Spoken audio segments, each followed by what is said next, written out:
Hello, hello, hello. Welcome to one another episode of our show. Bem-vindos a mais um episódio do nosso podcast maroto, pois você não é menino bobo e quer no seu trabalho se comunicar.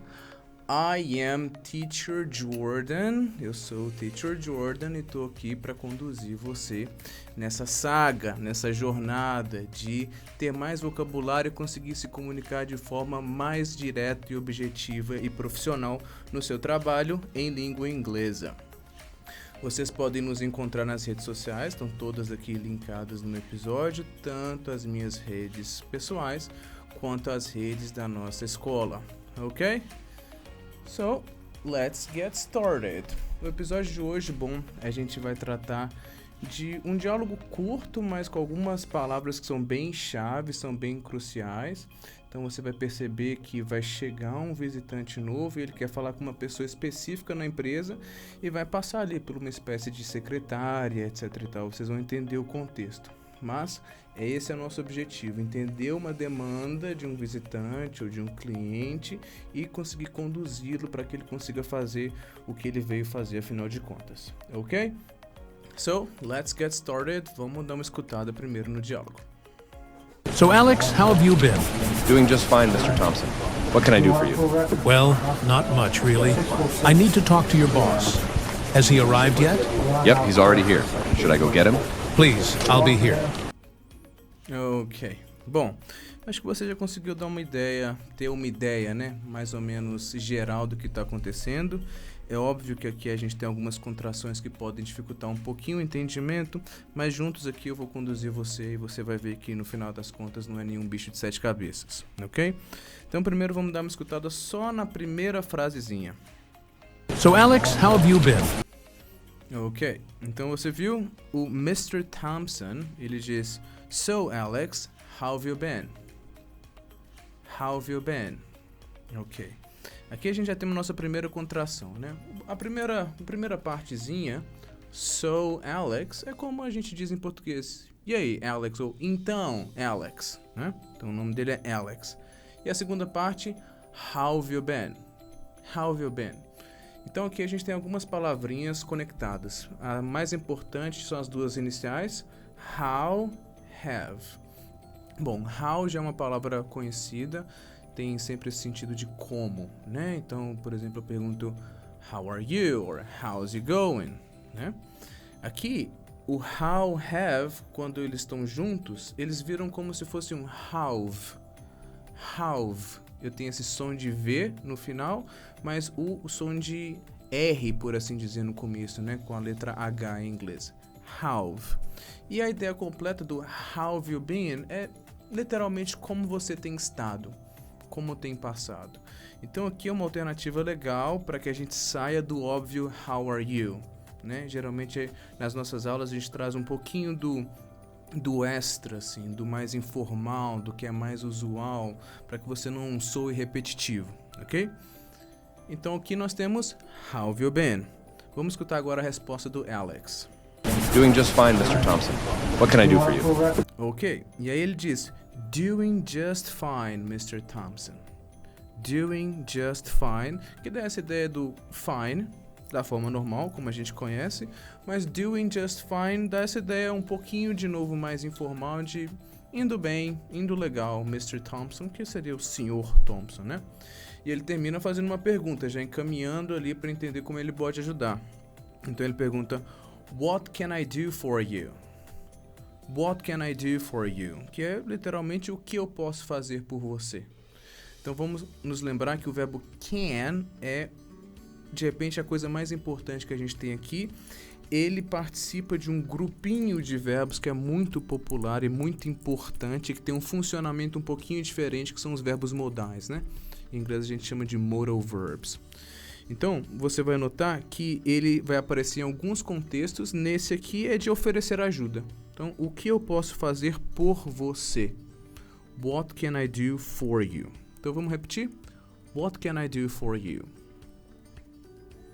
What can I do for you? Bom, o Mr. Thompson tá ali não para falar com Alex, mas ele precisa de falar com algum superior. E aí ele vai dar esse recado aqui de uma forma bem breve. Vamos ver como é que continua o diálogo. Well, not much, really. I need to talk to your boss. Has he arrived yet? Ok, então aqui ele usa uma expressão minimamente informal também, né? Você vai ver que a característica desse diálogo é um diálogo rápido e informal. Ele diz, well, not much really. Not much really, da ideia de, bom, não muito. Lembra que a pergunta era, o que eu posso fazer por você? What can I do for you? E ele responde, na verdade não muito. Well, not much, really.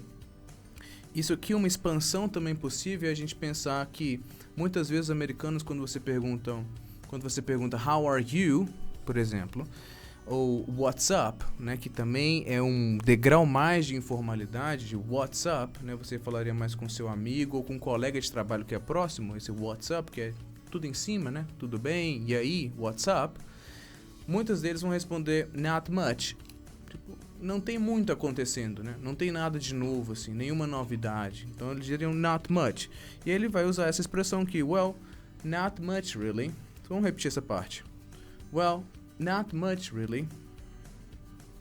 Ele continua, I need to talk to your boss.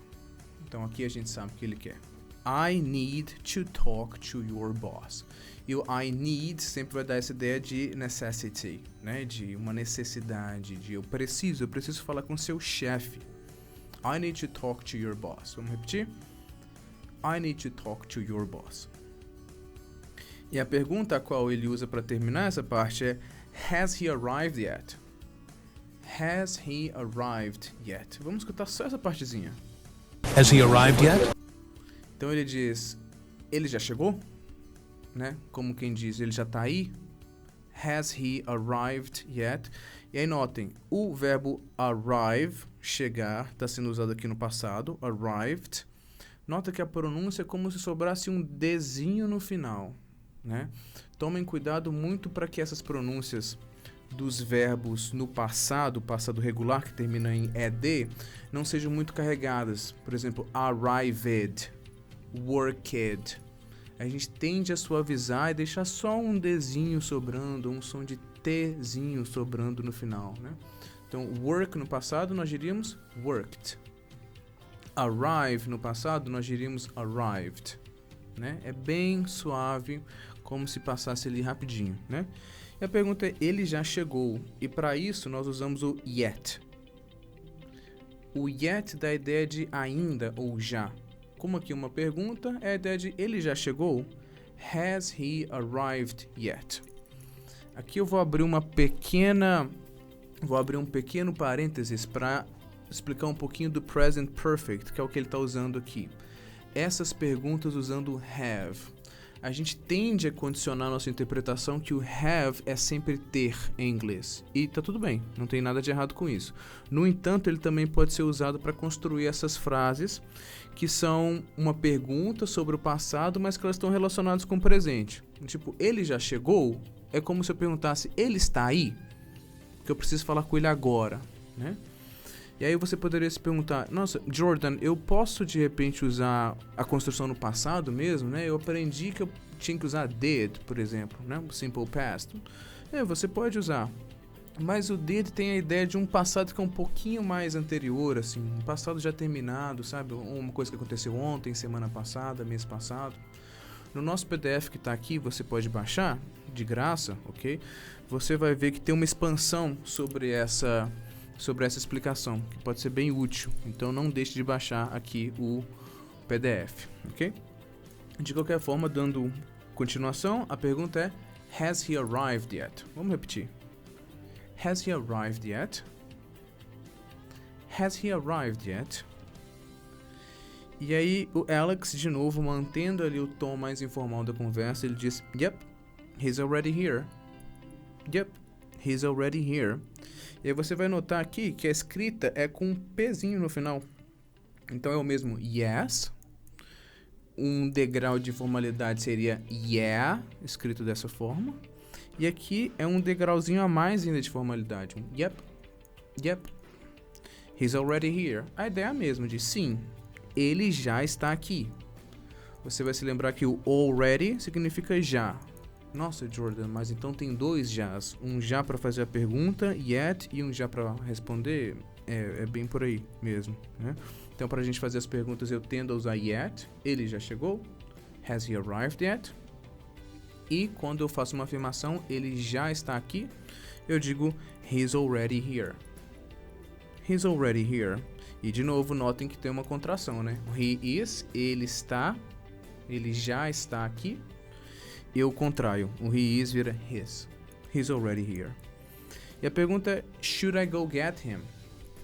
Should I go get him? Bom, o should também está naquela classe de palavrinhas que também está o can, por exemplo, né? São os verbos modais, que também podem ser usados em alguns contextos. O should, na maioria das vezes, vai ser interpretado como deveria, né? Então, o que ele está perguntando aqui é eu deveria ir buscar ele, e o get também vai nesse sentido de pegar ele, buscar ele, também mais informal, ok?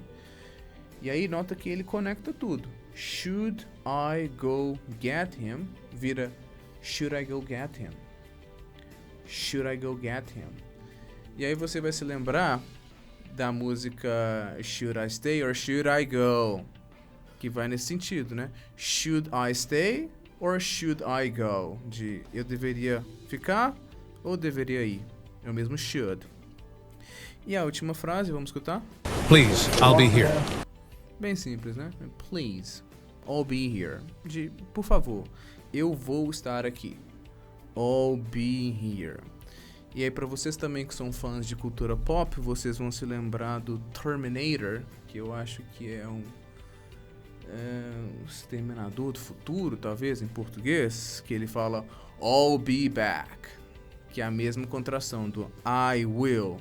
Só que aqui ele diz, eu vou estar aqui, né? Não eu vou estar de volta, né? I'll be here, de eu vou estar aqui. Eu vou estar aqui esperando. E aí você vai se lembrar de um episódio anterior, onde nós falamos do will, que é essa ideia do futuro aqui, uma decisão que eu faço agora, né? Então, eu vou estar aqui. I'll be here. Ok? Bom, vamos dar uma escutada de novo geral, e aí a gente fecha. So, let's go. So, Alex, how have you been? Doing just fine, Mr. Thompson. What can I do for you? Well, not much, really. I need to talk to your boss. Has he arrived yet? Yep, he's already here. Should I go get him? Please, I'll be here. Did you like the podcast? Did you like today's episode? Você gostou do episódio de hoje? Bom, espero que sim. Você viu que as expressões aqui de repente não são tão complicadas, apesar de serem muito úteis, tá?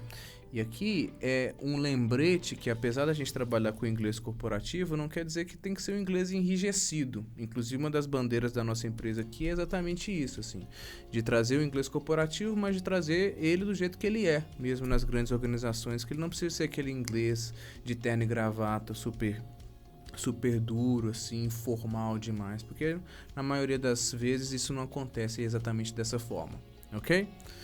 Vou reforçar que nós estamos nas redes sociais, todos os links aqui, Instagram, etc., estão aqui na descrição.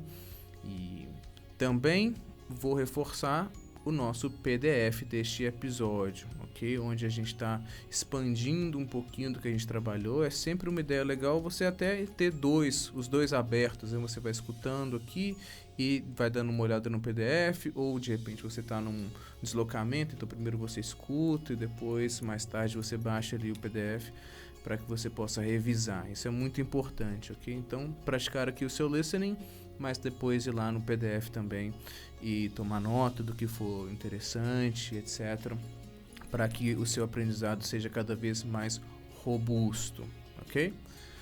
Bom, é isso. Vou pedir para que você se inscreva aqui no nosso podcast, para que você não perca nenhum dos nossos futuros episódios. And that's it for today. See you in the next one.